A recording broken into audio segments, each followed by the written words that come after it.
mente e coração, nessa busca constante de aprendizagem, de transformação, de crescimento.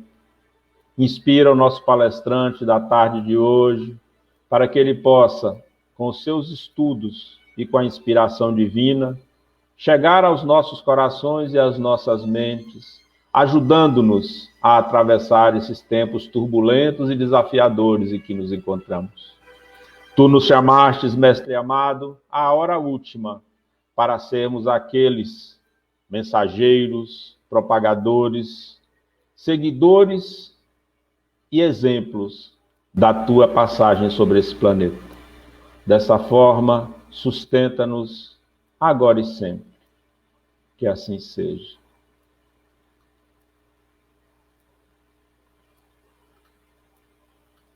Na tarde de hoje, estamos aqui com o nosso queridíssimo Gledson Barreto, que vai nos falar sobre o tema Há Flores no Caminho.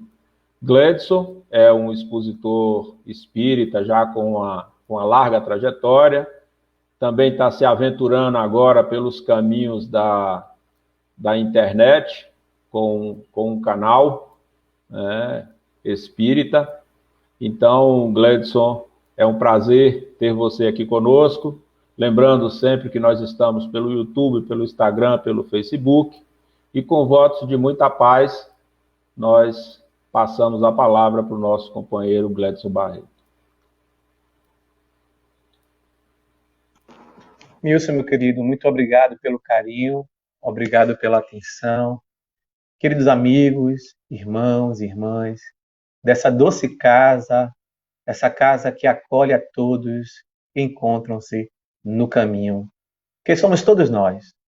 São 19 anos de atividades ininterruptas, sobretudo voltado aos corações doridos, dilacerados, voltados a todas as classes, a todos os ritos. Isso é muito importante. A nossa gratidão pela oportunidade de retornar a esta casa de amor, ainda que seja pelas vias da tecnologia. Então aqui fica, em primeiro lugar, a nossa gratidão e a seguir o nosso abraço virtual, mas não menos humano, não menos caloroso por isso. Então a todos e a todas, parabéns, porque a casa faz aniversário, mas somos nós que recebemos, que ganhamos o presente, esta casa de amor que nos acolhe a todos.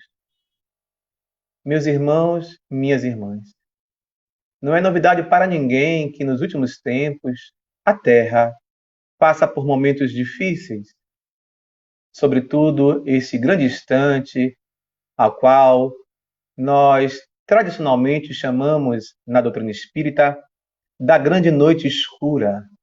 Porém, mesmo em se tratando dessa grande noite escura, é também um momento de iluminação. Conforme antropólogos, sociólogos, sobretudo historiadores, a Terra, em 3.500 anos de história,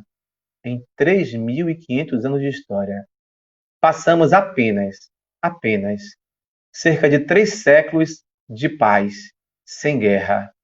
Portanto, muito mais belicoso do que pacífico, infelizmente, ainda, a grande maioria de nós, homens e mulheres, nos encontramos. E aqui, quando nos referimos à guerra, é preciso, pois, também salientarmos que esta guerra não é apenas a guerra entre as nações, as grandes nações, pelo poder transitório e passageiro, mas, sobretudo, esta guerra humana, dessa grande chaga que ainda habita entre nós, chamado egoísmo. Então, eis que chega Jesus, o grande jardineiro, nos trazendo a primavera, nos mostrando que, apesar dos espinhos, há flores no caminho.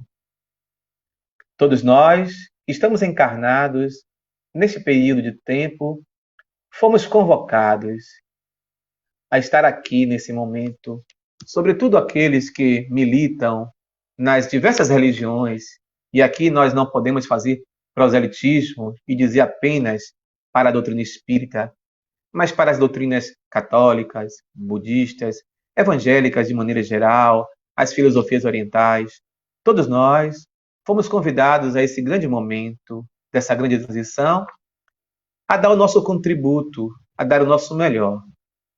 Como nós aprendemos na casa espírita, nos estudos, nas palestras públicas, a Terra é um planeta de provas e expiações que se encontra na grande transição planetária, onde nós iremos haver de galgar um novo degrau, passarmos então para a regeneração. E vale aqui ressaltar uma vez mais, pedindo desculpas aos irmãos e às irmãs, que certamente já têm o conhecimento necessário, mas pensando sobretudo naqueles outros que chegam a casa recentemente. Falar de provas, expiações e de regeneração, o destaque é que em provas e expiações existe o mal, existe o bem, mas o mal sobrepõe o bem. O mal é maior que o bem. Esta é a grande característica de um planeta de provas e expiações. Na grande transição, que nós vemos passando já há alguns séculos, esse mal vai diminuindo, diminuindo, diminuindo. E estamos então na transição para que nós possamos, ainda não chegamos, o oposto, onde o mal ainda vai existir na regeneração. Todavia, é o bem que vai sobrepor o mal. Então, para que nós possamos mudar a posição hierárquica do planeta, não é o planeta que modifica-se, que transforma-se, mas é a nossa casa mental, é a nossa intimidade, é a nossa tão sonhada e desejada reforma íntima, e é desta forma que nós, em nos modificamos, em nos autoconhecendo, é que a gente vai transformando-se e transformando o planeta. Então vale a pena esse destaque. Então Jesus convidou a todos nós, e aqui agora uma referência em particular, mas sem proselitismo, a nós outros que caminhamos pela doutrina espírita, que assumimos a doutrina espírita, fomos convidados também neste momento, não dá apenas o nosso contributo, mas, sobretudo, dá o nosso testemunho de fé, o nosso testemunho de amor e o nosso testemunho, sobretudo, como trabalhadores na ação no bem, mesmo que o mal nos aconteça. Há pouco vimos o depoimento de uma companheira em um momento muito delicado, passando por esse processo oncológico, e ela mostrando o quanto a doutrina espírita foi rica e é rica para ela e para todos nós, para que nós possamos aprender e a compreender que o mal é necessário. Não podemos, claro, naturalmente, estarmos aqui reverenciando a dor, não é isso, mas compreendendo, como diria o nosso irmão Francisco, ou o pai Francisco, que a nossa irmã dor, ela é uma irmã que nos convida à reflexão. Ela é necessária, sem a qual, no atual estágio que nos encontramos, seria mais difícil, então, a nossa transformação. Então, ela precisa, como um forno, aquecer a massa para transformar. Ela precisa, como um fogo, aquecer, então, o metal para que se possa transformar. Essa é uma das funções da dor, naturalmente. E aí chegamos àquela velha frase, aquele velho chavão: quando nós não escolhemos o amor, é a dor que nos propõe o crescimento. Todavia, precisamos também rever: a dor também é uma oportunidade de amor. É como disse a companheira, no popular diríamos fazer do limão uma limonada. Então, na Terra, todos nós, invariavelmente, todos nós, inclusive aquele que nos serve de modelo e guia, o espírito mais puro que aqui habitua a Terra, Jesus de Nazaré, passou pelas suas dores, passou pelos seus momentos difíceis. A diferença é como ele passou por, como ele transpôs, de que maneira ele ressignificou. Então ele veio nos mostrar que se ele, que débito algum tinha, por exemplo, passou pelo que passou, imaginemos nós outros. Essa é uma perspectiva. Outra, no entanto, também é compreender que se ele passou e conseguiu vencer, nós também podemos vencer. Porque Deus dá o frio conforme o cobertor. Então, semelhante às grandes metrópoles de hoje, Barcelona, Nova York, Tóquio, Paris, São Paulo, naquela época, Jericó era um grande centro de comércio, um centro agrícola próspero. E era passagem obrigatória passar entre Jerusalém, por exemplo, e Jesus sempre passava por lá. E sempre que Jesus passava, multidões ele arrebanhava. Arrebanhava naturalmente, ainda, infelizmente, entre aspas, pelos seus feitos, pelos seus fenômenos. Até hoje, nós, a massa, frequentamos às vezes, e muitas vezes, certas casas espíritas, muito mais pela proposta do fenômeno mediúnico, que é importante, tem a sua importância, do que pela sua filosofia que nos convida à transformação. Então, aquela época não era diferente. Mas também as pessoas se aproximavam e se amelhavam em torno do mestre, também pelas flores que ele trazia no caminho, que seria não só a pregação do reino de Deus, mas, sobretudo, a vivência do reino de Deus. Porque Jesus, ele não apenas falou de perdão, mas ele nos ensinou na prática que não é suficiente, não basta perdoarmos, é preciso mais do que isso. Nós precisamos fazer o bem a quem nos faz o mal. Então, essa é a grande chave para que a gente possa fazer a real transformação. Jesus, então, nos faz esse convite. Aquela época não era diferente dos dias de hoje. Então, como falávamos no início, em 3.500 anos de história, olha quanto tempo de civilização, nós apenas, cerca de 3 séculos e meio, é que vivenciamos paz. Muito mais guerra do que paz. Somos homens e mulheres belicosos.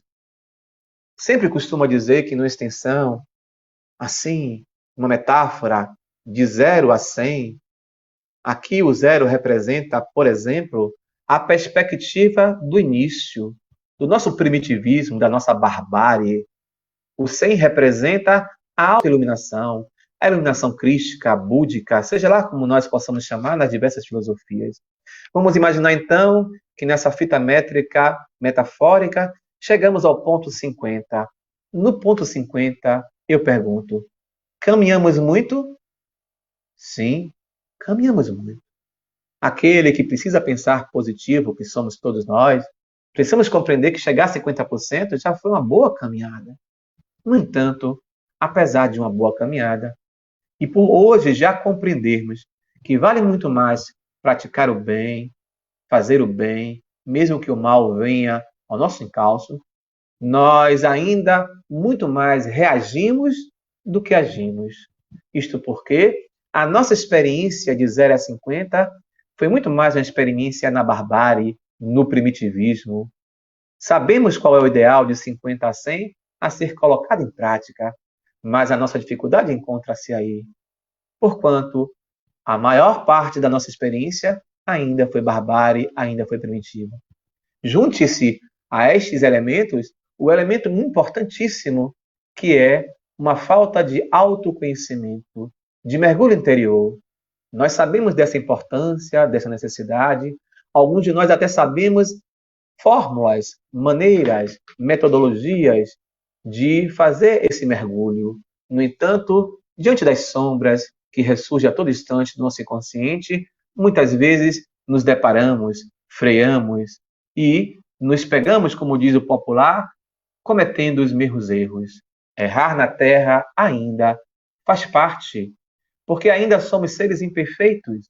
Então, em nossas orações, precisamos pedir ao Cristo, precisamos pedir a Deus, Senhor, que eu possa errar menos, que eu possa errar menos, que eu possa errar menos, porque errar ainda é condição humana.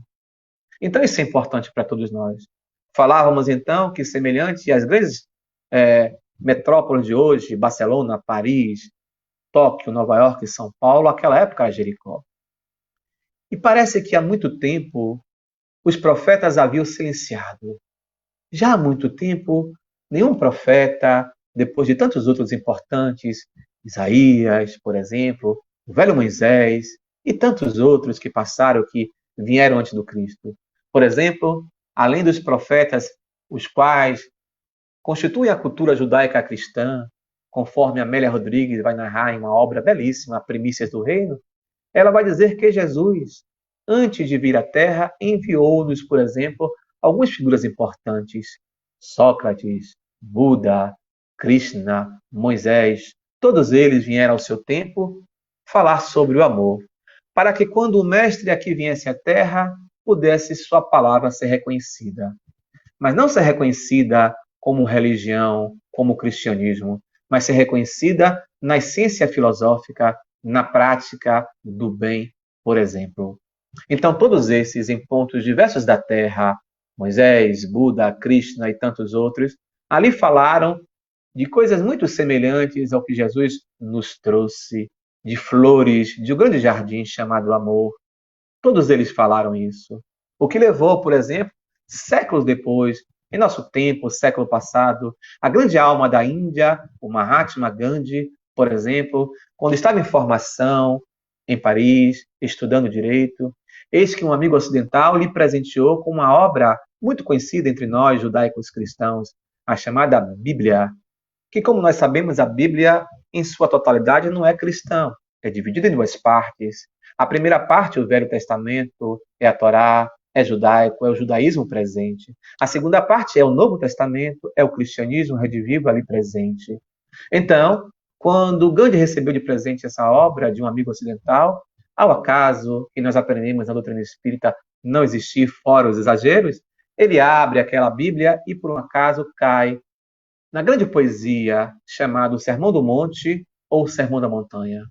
Ao se deparar com aquelas letras, com aquela linda poesia, com aquela proposta, Gandhi então vai cunhar uma frase que tornou-se célebre e conhecida entre muitos de nós.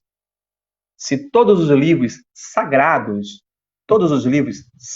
da humanidade se queimassem, se deixassem de existir, e se ainda assim só nos restasse o Sermão da Montanha, a humanidade nada teria perdido.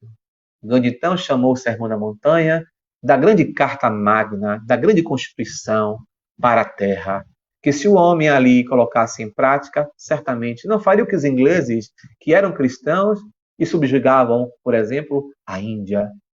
Então, é isso que Amélia quer dizer em Primícias do Reino, quando ela diz que antes de Jesus vieram estes e aqui semearam sementes para que as flores pudessem brotar, flores do amor, para que quando o Mestre viesse, a sua palavra pudesse ser colocada na experiência de nossas vidas e se dentro das nossas experiências reencarnatórias, nas diversidades, nas múltiplas reencarnações, com culturas e religiões diferentes, pudéssemos reconhecer a filosofia, o convite de Jesus.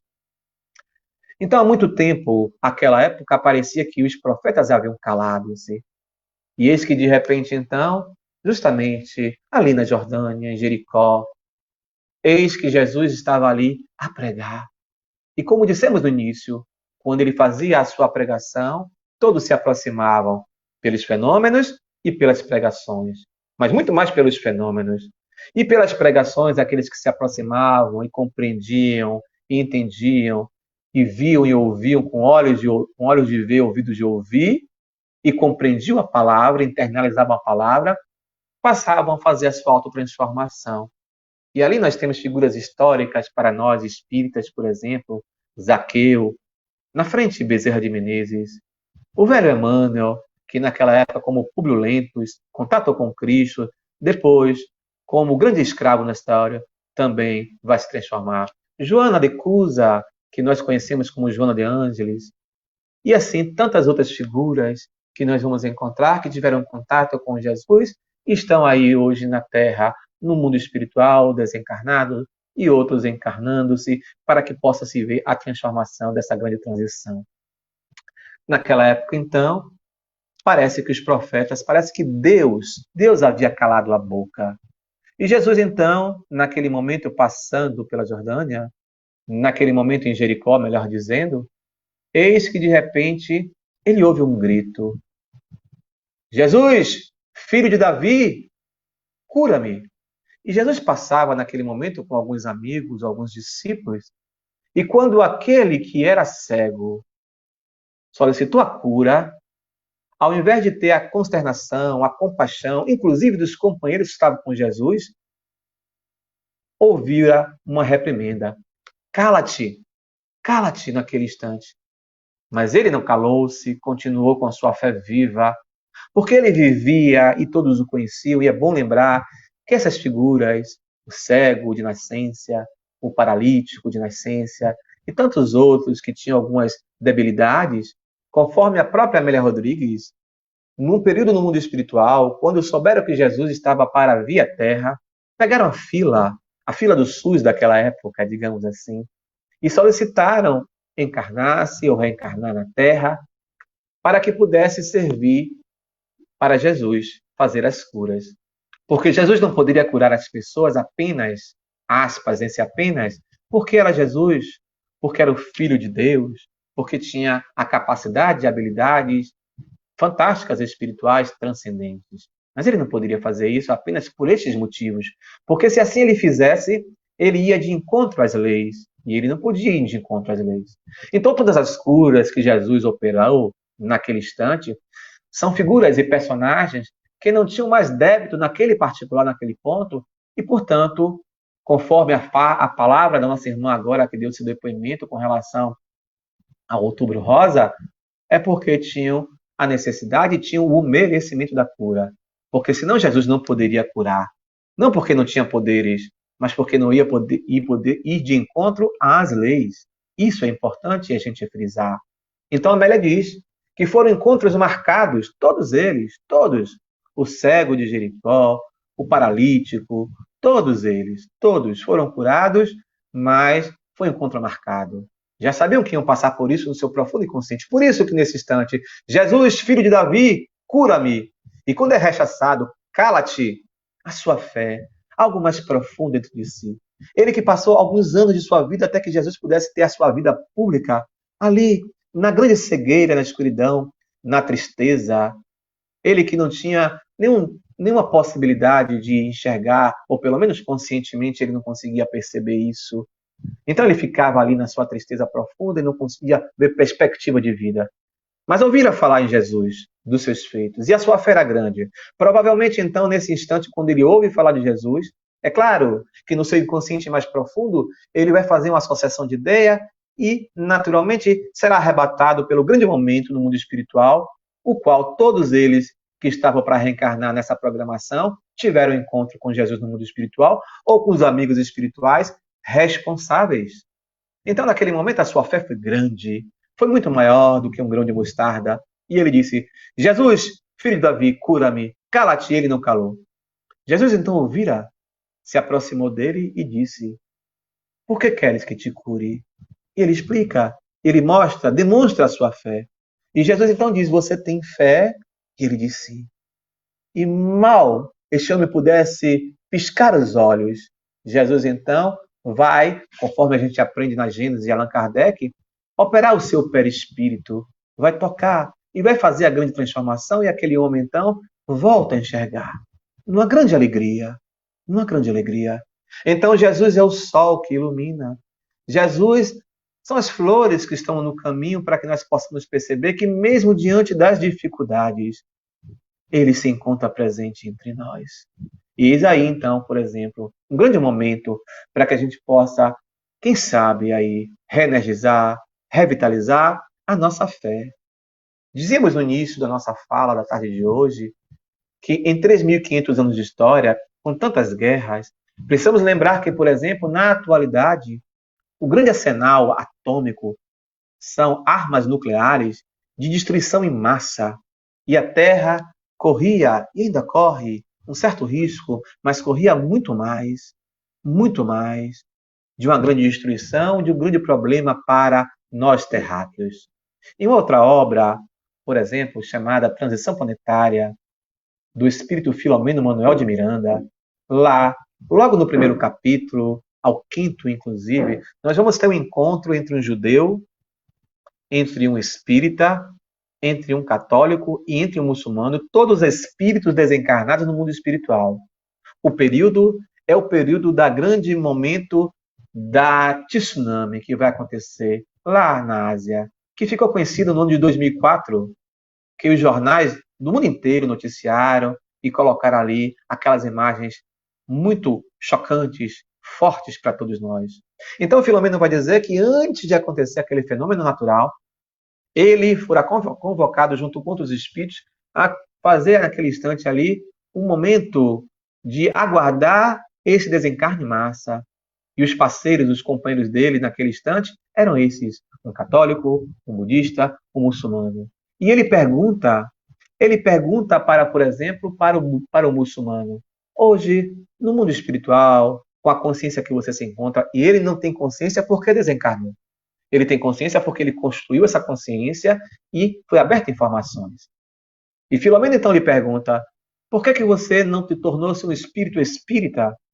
Aliás, essa colocação traz muita polêmica muitas vezes, porque alguns companheiros nossos no movimento espírita dizem que não existe isso.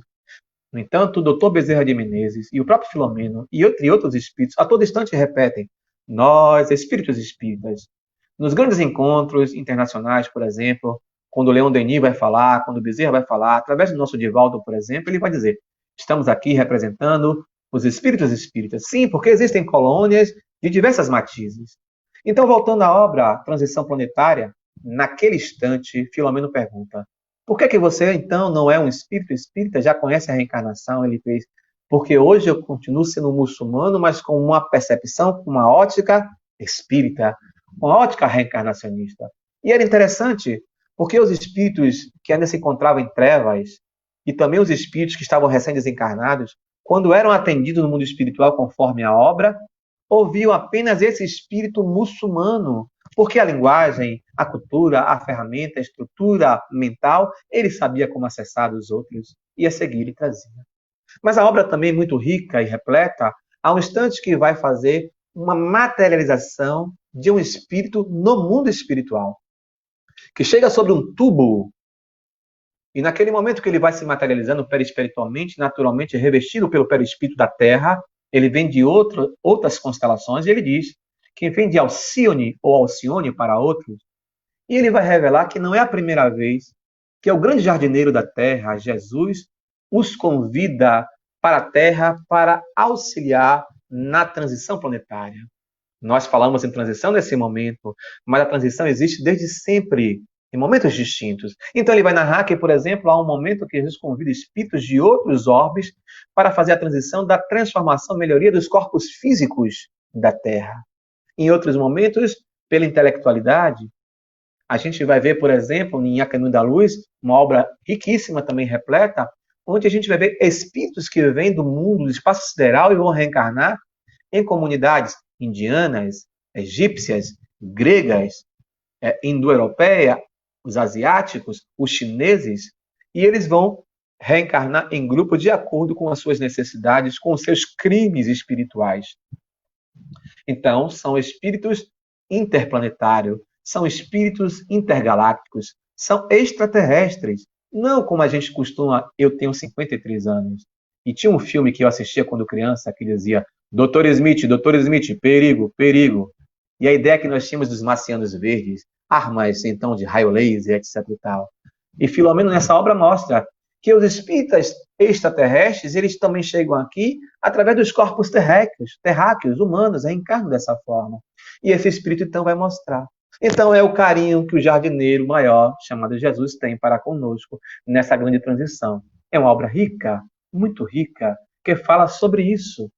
Então lá atrás, falavam dessa cura desse cego, ele voltou a enxergar e ficou numa felicidade tremenda, muito feliz. Jesus então propôs flores no caminho para ele e para todos nós. Para todos nós. Bezerra de Menezes vai dizer então sobre essas armas nucleares às quais nós estamos aqui nos referindo, que risco de uma terceira grande guerra nós corríamos, foi necessário que uma luz viesse em torno de flor do amor. E que luz é essa, que flor é essa do amor que chama a atenção o emérito Bezerra de Menezes? É a Covid. É a Covid-19, que chegou nesse grande momento, veja, para nos trazer a irmandade, para nos convidar à solidariedade. Porque senão nós poderíamos passar pelo momento muito delicado.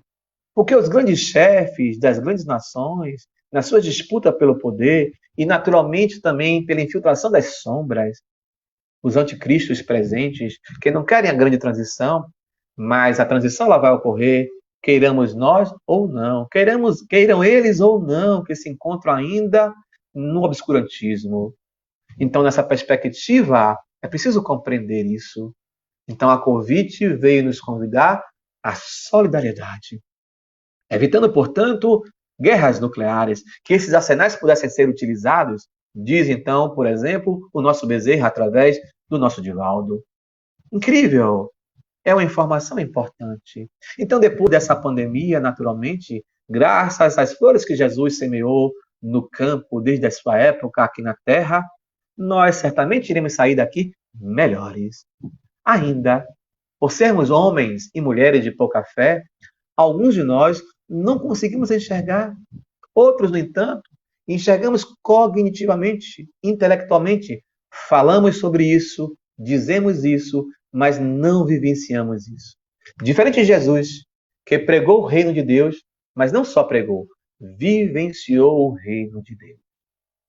Nessa mesma época que falávamos de Jesus, eis que ele se encontrava ainda nessa mesma região. E agora ele vai em direção a Cafarnaum. Ele vai até Cafarnaum e vai até a casa de Simão. Como nós sabemos, Jesus não tinha casa. E uma das casas que ele costumava se hospedar era na casa de Simão. E naquele dia, aquela pequena casa estava apinhada de pessoas. E todos queriam ver Jesus. Mas, infelizmente, não queriam ouvir a palavra de Jesus. Muitas vezes somos nós que buscamos as casas, a casa do caminho, a mansão do caminho, o Cavaleiro da Luz, a Casa de Oração Bezerra de Menezes. Isso para falar das casas chamadas grandes fisicamente, espiritualmente também, é claro, e as mais famosas. Mas as outras menores também, que existem aqui, acolá e alhures, os pequenos templos de luzes, estão a nos convidar à transformação. Mas semelhante àquela época, nós nos aproximamos dessa casa pelo fenômeno. Nós queremos a cura do corpo e não da alma. Ainda não compreendemos as flores que Jesus aqui plantou. Não entendemos isso. Não compreendemos essa proposta. Então, naquela época, Jesus se encontrava ali e a casa apinhada fazendo a cura. Quando, de repente, agora surge uma outra personagem muito conhecida, o paralítico. Então, Elias Bar Josias era um grande paralítico conhecido, assim como o cego também era muito conhecido, porque eram vilarejos, então todos se conheciam desde sempre. Sabia-se, então, que aquelas curas, quando, por exemplo, os rabinos, as pessoas que sabiam que Jesus, era o Messias, e não queriam aceitar, por questões políticas, inclusive, mas não aceitavam Jesus como Messias. E acusavam-no, por exemplo, de trabalhar dia de sábado, ou acusavam-no, por exemplo, também de dizer que o diabo operava com qualquer pessoa, o Beelzebub, o demônio, ou diziam que as suas curas eram charlatanismo, eram combinados, mas eles sabiam que não, porque essas pessoas que Jesus curou eram figuras, personagens conhecidas nas cidades, nos vilarejos, nos lugares, nos burgos em que se encontravam. Então, claro que não era, naturalmente, nenhum engodo. Aliás, na cura do cego, por exemplo, quando o cego voltou a enxergar e feliz que ficou e tentou agradecer a Jesus, Jesus já havia desaparecido, porque Jesus não ficava para ser agraciado, para que as pessoas tivessem a gratidão. Ele, como nós aprendemos, o Filho do Homem nasceu para servir e não para ser servido. Há pouco, estava aí, inclusive, usando, lembrando aqui agora de Milson, novos tempos da tecnologia, então estava aí, por exemplo, viralizando, não é isso, Milson? É a nova palavra da época, de tempos modernos. Então, viralizou um fragmento de uma palestra de Divaldo, uma das últimas lives que ele fez, onde ele dizia que, invariavelmente, todos nós, no momento da encarnação, nós, muçulmanos, católicos, budistas, espíritas, nós pretos, nós brancos, nós homoafetivos, nós heterossexuais, nós de toda matiz cultural. Quando no momento que a gente vai encarnar, Divaldo dizia que escutamos um pensamento, uma frase, para que nós mergulhássemos no corpo e lembrássemos: você nasceu para servir. E precisamos compreender que esse servir nem sempre é como Milson, o grande palestrante Biaú, é como Divaldo, é como tantos outros. Então, nosso serviço, às vezes, nós seremos aquele que iremos trabalhar nas ruas da cidade limpando. Seremos o professor, seremos o motorista de ônibus, seremos o engenheiro, o advogado, o juiz, mas também seremos a doméstica, a cozinheira. Seremos, então, essas várias funções sociais as quais nós reencarnamos por uma necessidade reencarnatória, por uma necessidade evolutiva. Então é importante também esta lembrança para todos nós. Não podemos esquecer disso. Então, reencarnamos em um tempo, em um espaço, com uma função, com limitações cognitivas, emocionais, ou com limitações socioeconômicas, que são necessidades. Nós não nascemos porque merecemos. Não gosto muito do verbo merecer, porque merecer ele tem uma faca de dois gumes, ou como diz o popular, de dois legumes. Porque a maioria de nós temos uma tendência em falar que merecimento. Toma, receba, você merece, nas caixas dos peitos. Receba a sua galinha pulando, diz o popular, não é verdade? Ou então, às vezes, nós, por exemplo, escamoteamos, né, a nossa afabilidade. Olha, no meu coração, eu sou espírita, não lhe desejo nenhum mal. Mas Deus existe, Deus é pai, não é padrasto. Você vai ver. Não sou eu que vou lhe desejar. A que se faz, a que se paga. Então as pessoas não percebem. Nós não percebemos a maldade que ainda habita em nós, nessa perspectiva. Então buscamos as casas muito mais pelas curas físicas e espirituais, e não pela cura espiritual, literalmente, que é a transformação. Então, naquele instante, se encontrava Jesus na casa de Simão, a casa apinhada. E semelhante ao cego, agora é o paralítico, ele tenta entrar na casa, mas as pessoas, se fossem baianos, diriam: farinha pouco, meu pirão primeiro. Estou aqui na fila há muito tempo, não importa se você chegou e que aparentemente tem uma necessidade maior que a minha, não, estou aqui. Primeiro eu, depois eu, depois eu, depois a gente vê o que é que faz. Ainda somos assim. Ainda chegamos à casa espírita, dentro da própria casa espírita, ainda temos alguns proselitismos, ainda temos algumas questões de, por exemplo, doutor fulano, a gente atende, doutora fulano, infelizmente isso acontece.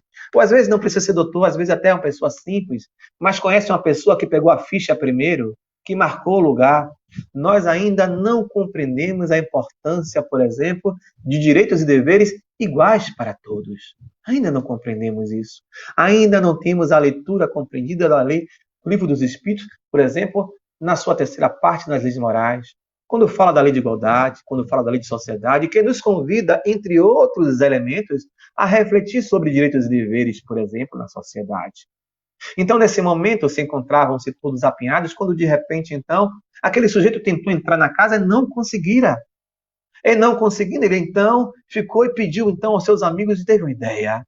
Teve uma ideia. A ideia foi a seguinte: tinha uma clarabóia é uma descida que tem sobre a casa, aquelas casas daquela época. Então colocaram esse sujeito sobre uma esteira muito forte e resistente, amarraram pontas, 4 pontas e cordas e desceram ele pela clarabóia da casa.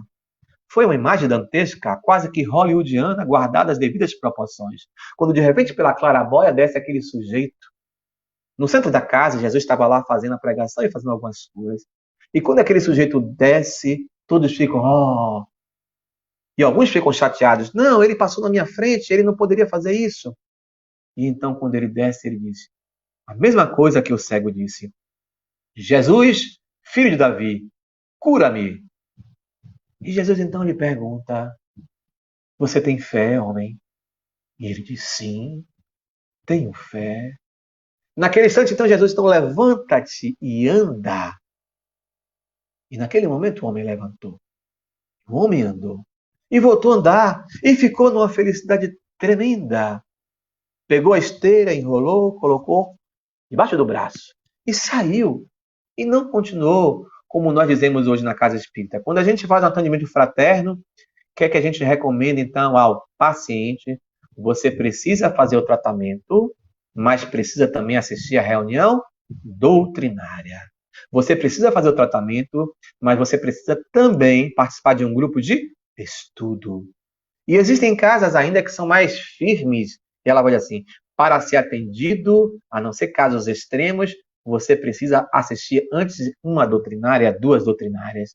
Às vezes as pessoas não entendem, vão chamar a pessoa responsável pela casa de general, disso, daquilo outro, mas não compreende que a proposta é porque as pessoas precisam entender-se compreendesse. E a doutrina espírita traz isso. A transformação pessoal, íntima, ela perpassa por vários ângulos. E nós precisamos, então, entender que somos espíritos em processo evolutivo, entendermos que do átomo ao arcanjo todos evoluem, entendermos que estamos todos nós dentro de uma lei chamada lei natural, entendemos que essas leis, Allan Kardec dividiu em 10, chamadas leis morais, apenas de maneira didática, para nos explicar por que existem as guerras, lei de destruição, por que existem os maremotos, também lei de destruição, por que existem as questões trabalhistas, lei do trabalho, as questões, por exemplo, voltadas à sociedade, às desigualdades, às misérias. Então é importante isso.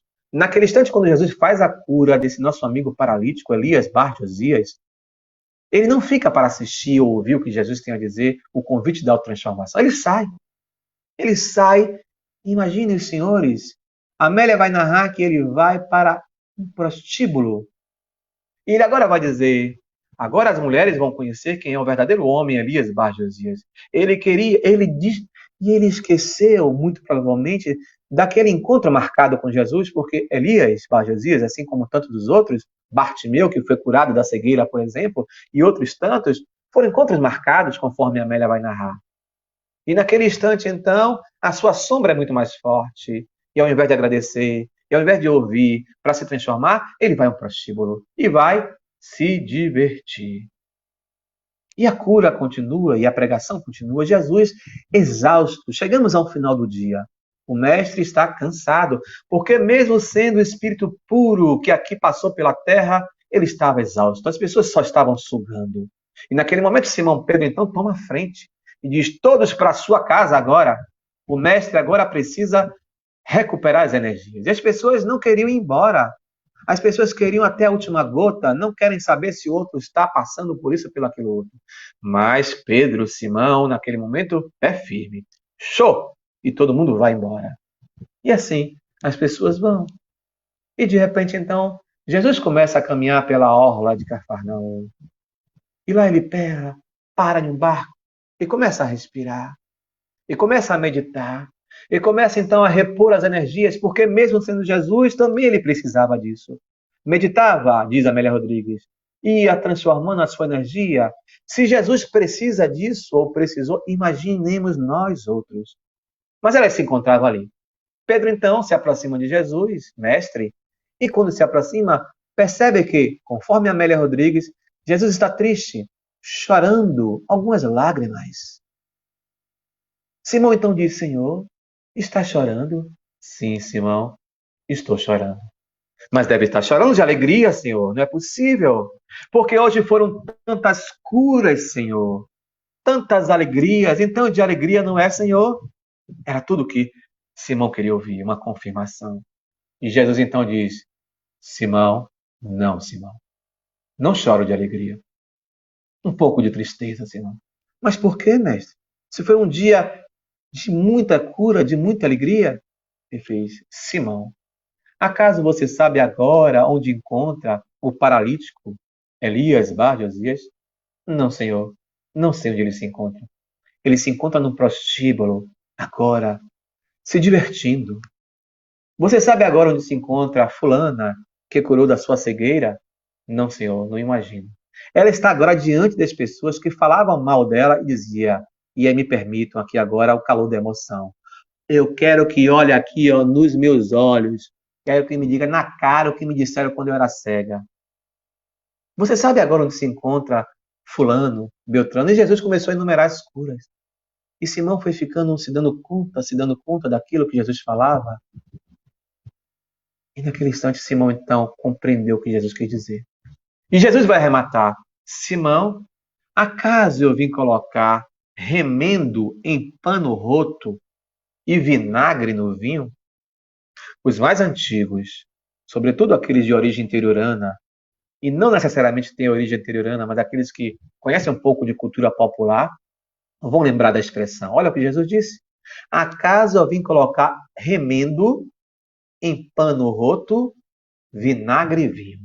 Para os mais novos que estão nos ouvindo, estão nos assistindo, e para aqueles outros que não têm conhecimento dessa cultura popular, A época do São João, que é tão cara para todos nós, ou para a grande maioria de nós, nordestinos, por exemplo, existe a cultura do caipira. Então, a calça jeans, a gente vê, as crianças vão para a escola, pega aquele tecido colorido e cola ou costura na calça da criança. Mas, originalmente, o matuto da roça, ele usava justamente, procurava uma costureira que tinha retalhos, pedaços de panos, restos de costura de panos firmes e novos, e pedia àquela costureira, porque ele tinha sua calça de tergal, ou talvez sua calça jeans, que estava rota, rasgada. Hoje a gente paga uma fortuna por calça rasgada, né? Então pegava-se esse pedaço de pano firme, novo, forte, e costurava um remendo na calça. E se a calça era uma calça de um tecido já desgastado, velho, naturalmente, com um certo tempo, o tecido resistente, o pedaço do tecido ia romper a calça. Então, comece a compreender quando Jesus disse: acaso eu vim colocar remendo em pano roto? Pano roto é pano frágil, furado, né? Como a gente fala aqui na Bahia, no bom popular, com um feriado imenso. Então, eu vim colocar remendo em pano roto? Acaso eu vim colocar vinagre em vinho? Então, se o vinho é bom, se eu coloco vinagre, vai ficar com sabor horrível. E aí Pedro diz: não, Senhor. Pois é, Simão. Eu não vim curar corpos, eu vim curar almas. Eis aí então Jesus, semeando as flores do caminho, desde aquela época? Não, desde que a terra é terra. Ele, como grande jardineiro deste planeta, como grande governador, que participou desde a época da ruptura do núcleo central do Sol até a sua formação geológica, passar pelos seus 7 períodos geológicos, para que pudesse, por exemplo, quando a gente pega A Caminho da Luz e faz uma relação com a Gênesis de Allan Kardec, a gente vai ver que maravilha a transcendência da criação dos planetas e, sobretudo, desse jardim chamado planeta Terra. Ah, meus irmãos, minhas irmãs, se bem valorizássemos esse jardineiro e compreendêssemos que desde sempre ele vem semeando as sementes do amor, para que nós pudéssemos então compreender, para que a gente pudesse entender quando Kardec pergunta por que na Terra ainda o mal impera, o mal sobrepõe o bem em provas e expiações, porque os bons são tímidos e porque esses ainda permitem. No dia que os bons deixarem a timidez de lado e começarem a compreender que vale a pena amar e que vale a pena falar sobre o amor, que vale a pena fazer o amor, que vale a pena sempre ser do bem, aí a gente vai compreender e iremos nos transformando pouco a pouco em co-jardineiros. Então as flores no caminho não serão mais plantadas, semeadas, colhidas, ou mesmo a sua manutenção apenas a Jesus, mas a todos nós, a cada um de per si individualmente. Quando nós compreendermos, então, essa perspectiva, iremos entender que o motivo pelo qual, e aqui agora, sem proselitismo, o convite que a todos nós, sobretudo espíritas, homens e mulheres, que fora feito no mundo espiritual antes de nós virmos a carne, é um grande honra para todos nós. Fomos convidados a participar desse momento da grande transição, da grande noite escura. Finalizamos então mais uma vez com uma passagem lá no tanque de Siloé, o cego. Se encontrava lá no tanque de Siloé, o cego, quando de repente Jesus e alguns discípulos, inclusive Simão, estava lá e conversando. E eles perguntam para o mestre: mestre, por que ele é cego?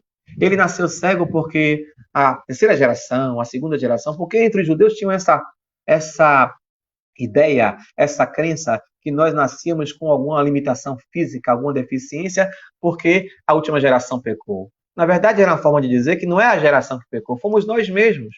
Quando a gente pega 2000 anos, a gente vai ver que Públio Lentus e Públio Lentus Sura, um era avô do outro. Observe, quando o Públio Lentus, o avô, ele desencarna, ele já tem um filho. O filho, então, vai ter um filho. Quando tem esse filho, é ele mesmo que vai nascer. Ele é avô dele mesmo. Que coisa! Então, por isso que essa crença de cometemos um equívoco, estamos pagando para ele como se fosse a terceira geração. A terceira geração fomos nós mesmos. Então, essa é a metáfora, esse é o grande símbolo, melhor dizendo. Então, quando eles perguntam, Senhor, por que ele nasceu cego? Ele nasceu cego porque a geração pecou? E Jesus disse, não. Jesus confirma aquilo que Amélia Rodrigues falou em suas obras e que a gente aqui replicou na tarde de hoje. Ele nasceu cego para que, enquanto houvesse luz, eu pudesse trabalhar. Isso se encontra numa obra chamada Luz do Mundo. Para que, enquanto houvesse luz, eu pudesse trabalhar. Porque dia virá da grande noite escura que nem eu mesmo poderei trabalhar. Então, enquanto haja luz, que eu possa trabalhar, semear flores no caminho. Para que nós possamos compreender outras estruturas, meus discípulos serão conhecidos por muitos se amarem. Para que a gente possa compreender outras estruturas nessas flores do caminho, nesse perfume que Jesus nos deixou, que não basta perdoar os inimigos, mas é preciso fazer o bem para os inimigos. É muito difícil para um marido que nos bate, que nos é violento conosco, com os nossos filhos, para alguém que tirou a vida de um filho nosso, de uma filha nossa, de uma esposa nossa, de um esposo nosso, para alguém que nos tirou a dignidade, para alguém que nos causou um problema profissional, para alguém que nos causou um problema econômico, para alguém que nos causou um problema de ordem maior, de jurisdição, que acabou nos levando a uma prisão. Como perdoar a estes? Como amar a estes? Essa é a grande proposta desse grande jardineiro. As flores que ele por aqui deixou entre nós. Esse perfume chama-se amor. A grande flor chama-se amor. Então, nesses 19 anos da Casa do Caminho, que nós possamos pensar nesse convite que Jesus nos faz, que não fiquemos presos apenas aos bons amigos espirituais, à cabocada que faz um trabalho fantástico nessa casa, aos atendentes fraternos, aos mentores espirituais dessa casa de amor, que ao longo desses 19 anos vêm nos auxiliando, sobretudo, mas que nós possamos perceber que essa cura não pode ser apenas a cura do corpo, porque Jesus não veio colocar remendo e panoto. Jesus veio curar almas. Jesus veio nos convidar para que possamos, mediante todo o problema que nós estejamos passando, traídos, que não sejamos os traidores. Vilipendiados, que não sejamos aqueles que iremos vilipendiar alguém. Roubados, que não sejamos aqueles que roubem. Que possamos ter compaixão com os políticos, não importa Jair Messias Bolsonaro, Luiz Inácio Lula da Silva, não importa. Esses homens e essas mulheres da política precisam muito de nossas orações e não de polarização. Nesse momento, a Covid é a grande flor do amor que veio nos convidar à solidariedade. Deus está presente entre nós. Jesus está entre nós. Mas nós precisamos fazer a nossa parte. Se puder, precisamos ficar em nossas casas. Mas se sairmos, precisamos usar a máscara, precisamos usar o álcool em gel, precisamos lavar as mãos, precisamos nos vacinar, precisamos crer na ciência, precisamos não polarizar, precisamos amar. E aí iremos compreender o motivo pelo qual esses 3.500 anos de civilização e apenas 3 séculos que nós tivemos e meios de paz, entender que essa paz é preciso brotar de nós. Nós precisamos aprender a ser mansos e pacíficos, mas muito mais mansos do que pacíficos, temos que ser pacificadores. Bem-aventurados os mansos e pacíficos, mas bem-aventurados os pacificadores. Não basta sermos mansos e pacíficos. Então precisamos sempre, diante de uma situação, quando alguém nos traz uma fofoca, não querer uma fofoca. Quando alguém disser, mas Gleidson, Milson Piauí falou de você, mas diga assim, mas ele é uma pessoa tão boa, generosa. Eu não creio. Eu prefiro não ouvir isso. Então não darmos ouvidos. Precisamos, então, fechar a nossa TV para os grandes problemas do mundo? Não. Mas precisamos também estar atentos às coisas boas da vida, às boas notícias. Precisamos propagar as boas notícias, a boa nova. E a propagação da boa notícia, da boa nova, não só pelo verbo, mas sobretudo pela ação. Precisamos ouvir, você é diferente, Piauí, por quê? Você é espírita. Sabia que você era espírita. Por que você é assim? Isso não quer dizer que ser espírita nos dá um passaporte de sermos homens e mulheres do bem, ou de bem. Mas significa dizer que muito recebemos, e todo aquele que recebe, muito será cobrado. Então, meus amigos e meus irmãos, há flores no caminho desde sempre, porque o grande jardineiro Jesus nos convida a semear as flores. Mas ele deixou também as flores, o perfume, para que a gente pudesse, mesmo no meio dos espinhos, entender que vale a pena a beleza das rosas. Então, nesses 19 anos, aqui fica a nossa gratidão, mas os nossos parabéns a esta casa de amor, que ela possa ter a sua função e a sua missão durante longos anos na vida. Que os seus trabalhadores possam ser conhecidos por muitos se amarem, mas, sobretudo, por se tolerarem, porque na casa espírita também existe imperfeição entre nós trabalhadores, entendem? Então precisamos aprender a suportar, a respeitar, a tolerar. Em uma única palavra, amar. O egoísmo na terra, evitando as grandes guerras, só será deixar de existir quando nós implantarmos o amor. Quando nós aprendermos a conjugar no presente indicativo o verbo amar. Quem ama precisa aprender a amar verdadeiramente. Então, sinônimo de amor é amar, diz o cancioneiro. Sinônimo de amor é amar. E amar é o verbo em ação. Por isso que o verbo se fez carne. É por isso que ele disse ao final de tudo: Senhor, perdoa, porque eles não sabem o que fazem. Meus amigos, minhas amigas, queridos irmãos, nossos votos cordiais de muita paz, nossa gratidão por essa oportunidade de juntos participarmos desse momento e recebermos o presente chamado Casa do Caminho. Beijo no coração, até a próxima. Milson, meu irmão, com você. Muito obrigado. Obrigado, Gleidson. Excelentes palavras, muito bacana a sua abordagem. As pessoas aqui estão muito felizes, muitos comentários aqui. Gratidão para Geisa, gratidão para você, Loli. Estamos aqui também com Nathalie Colombo pelo Instagram, Lua Dória, inúmeros amigos e amigas aqui nos acompanhando, Flávia, dizendo aí, ó, gratidão à Casa do Caminho, Gleidson, Jesus abençoe a todos nós. Muito emocionante as suas palavras, Gleidson. Quero convidar agora aqui para retornar para o nosso palco virtual a nossa Genise, junto com Francisco. E quero convidar você, Genise, assim como nossos amigos passistas pela caridade, para nos brindarem com a música do coração do Paz. Certo. Gratidão, gratidão, Casa do Caminho. Gratidão a todos. Que Deus nos abençoe. Jesus nos ilumine muito sempre. Vamos cantar Nossa Senhora, Nossa Mãe Maria. Nos cure.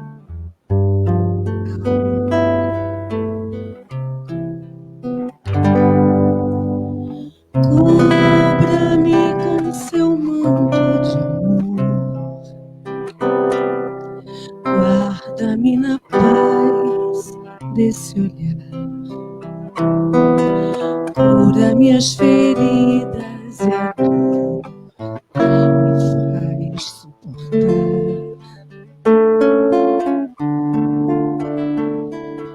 Que as pedras do meu caminho meus pés suportem pisar, mesmo ferido de espinhos, me ajude a passar.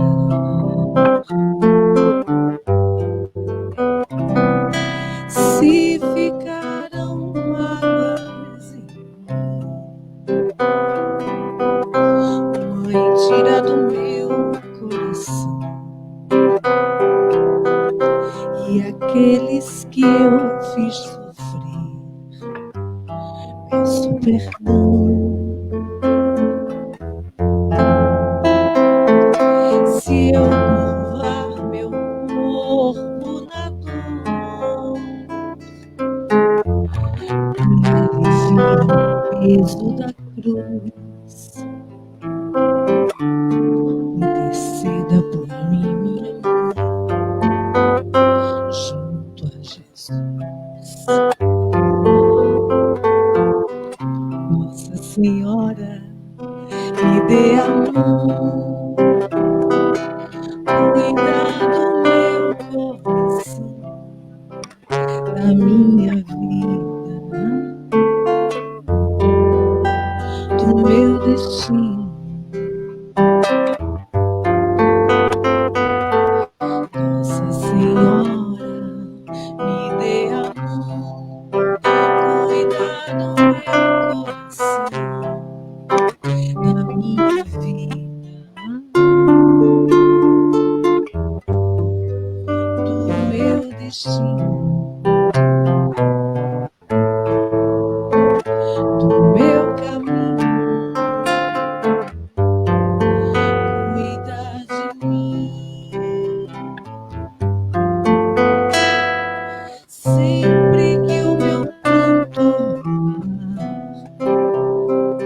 ponha sobre mim tuas mãos, aumenta minha fé e acalma meu coração.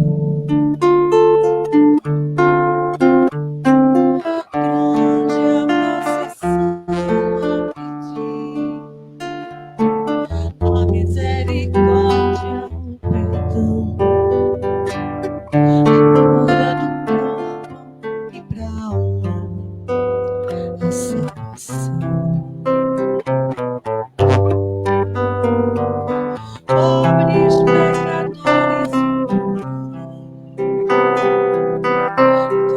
necessitados de vós, Santa Mãe de Deus, tem piedade de nós.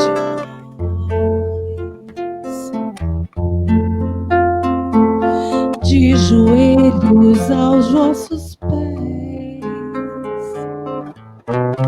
estendei a nós vossas mãos, rogai por todos nós, vossos filhos, meus irmãos.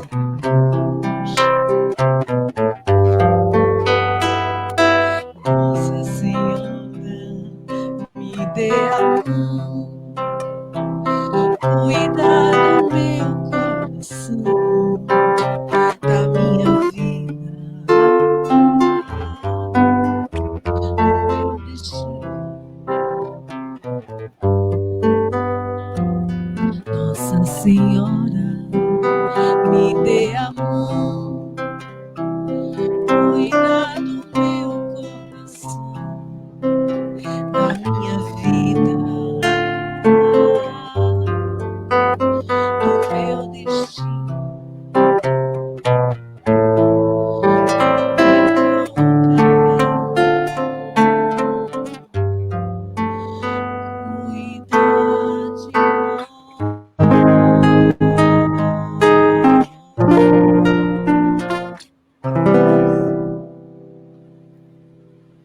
Lindo, que assim seja, muita paz, muita luz. Um abraço para a dona Vilma, que chegou na cena e agora. Bem-vinda, dona Vilma, entre nós. A senhora que sustenta Francisco. Mais uma vez queremos lhe agradecer, Gleidson, e falar aqui, o Gleidson também tem um canal no YouTube, Estudos Espíritas, Espiritismo Studies. Então, aqui, um abraço muito grande para todos e vamos agradecer a Deus e a Jesus por nos permitir estarmos juntos nessa tarde. Que as lições trazidas pelo nosso Gleidson, que a música trazida por Nise e por Francisco, possam compor em nossos corações uma grande harmonia, uma grande sinfonia de paz, de bem-estar, de calma, e que cada um de nós possa se conscientizar de que somos instrumentos da paz, do amor, da misericórdia. E como nos ensina o benfeitor Bezerra de Menezes, Desafiemo-nos pela honra de sermos conhecidos como aqueles que mais amam. Desafiemo-nos pela honra de amar e de servir. Nesse encerramento das comemorações dos 19 anos da Casa do Caminho, que todos nós, trabalhadores da última hora, desta e de outras casas, possamos nos conscientizar da nossa tarefa, do nosso aprendizado, e pedirmos a Deus e a Jesus que nos deem forças para continuarmos nessa caminhada de auxílio mútuo, de aprendizagem e de construção fraterna do reino de paz na terra. Que assim seja. Que assim então, seja. Quero pedir a Gleice e Francisco e Genise para permanecerem conosco aqui enquanto a gente encerra a transmissão.